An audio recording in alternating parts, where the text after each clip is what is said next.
Hello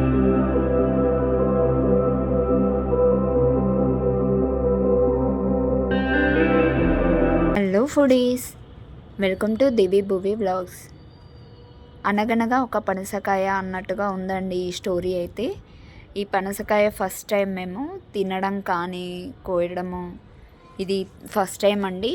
మా పిన్ని వాళ్ళ ఊరికి వెళ్ళాము, మ్యారేజ్ ఉండే మా తమ్ముడిది. ఇవి చాలా టేస్టీగా ఉంటాయి, హెల్దీ అని మా పిన్ని వాళ్ళు చెప్తే మేము వెళ్ళామండి కోసుకోవడానికి. వీటిని కోయడం ఎలాగో కూడా మాకు తెలియదు. అక్కడ ఇంటి దగ్గర ఒక పెద్ద చెట్టు ఉందండి, చెట్టు నిండా కాయలే. ఈ కాయలను చూస్తే నాకు అనిపించిందండి, చెట్టుకి కాయలేం బరువు అంటారు కదా, ఆ సామెతకి కరెక్ట్గా ఉందండి. పెద్ద పెద్ద పనసకాయలు. అసలు ఇవి చూస్తేనే అమ్మ ఇన్ని కాయలని చెట్టు ఎలా మోస్తుందా అన్నట్టుగా ఉందండి.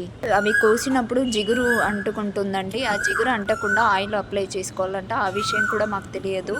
ఫైనల్లీ నైఫ్ లేకుండానే మా తమ్ముడు ఆ పనసకాయలని కష్టపడి కోసేశాడు. చెట్టు పైన కోకిలమ్మ ఉన్నట్టుందండి, నేను కూడా వాయిస్ ఓవర్ ఇస్తాను అంటుంది. కొంచెం కచ్చగా ఉన్నాయండి. ఇవి పనసకాయ బిర్యానీకి అయితే బాగుంటాయంట. ఇవన్నీ మనకేం తెలియదు కదా.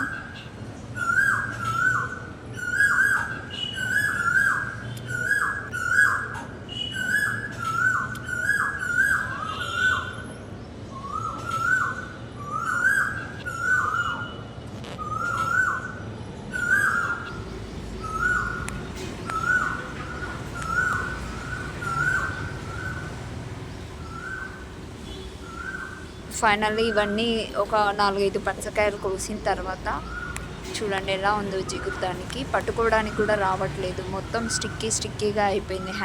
హ్యాండ్స్ని వదిలిపెట్టట్లేదు ఆ జిగురు. మేము ఆయిల్ అప్లై చేసుకొని వెళ్ళలేదు కదండి, సో దాన్ని మేము సిటీకి తీసుకొచ్చుకున్నాము. ఇంకా దాన్ని పేపర్లో ఒక 3 to 4 days పేపర్లో చుట్టి పెట్టేసాము, పండిపోయింది. ఫైనల్లీ కట్ చేయడానికి ఈ పనసకాయలు అమ్ముతారు కదండి, ఆ పనస తొనలు అమ్మే బండి దగ్గరికి తీసుకెళ్దాం అనుకున్నాం. బట్ మనం ట్రై చేద్దాము ఒకసారి అని చెప్పేసి నేను మా అబ్బాయి ట్రై చేసాము. హ్యాండ్స్కి ఆయిల్ అప్లై చేసుకున్నాము, అలాగే నైఫ్కి కూడా ఆయిల్ అప్లై చేసాము ఆ జిగురు అంటకుండా. వీడియోలో చూపిస్తున్నట్టుగా పనసకాయని మధ్యలోకి కట్ చేసి 2 ముక్కలుగా చేసుకున్న తర్వాత మధ్యలో ఉన్న పల్పును కూడా రిమూవ్ చేసేయాలండి. చుట్టూ ఉన్న పనస తొనల్ని మాత్రమే తీసుకోవాలి. ఇలా ఇంకా హాఫ్ని మళ్ళీ 2 ముక్కలు చేసుకుంటే మనకి ఈజీగా ఉంటుంది. ఇలా మధ్యలో ఉంది కదండి, అది మాత్రం తీసేసుకోండి. ఫైనల్లీ సక్సెస్ అయ్యామండి. పనస తొనలు అసలు తింటా ఉంటే ఇలాంటి టేస్ట్ ఇప్పటివరకు చూడలేదు. ఏంటా ఇంత మంచి అమృతం అన్నట్టుగా అనిపించింది, అంత బాగున్నాయండి.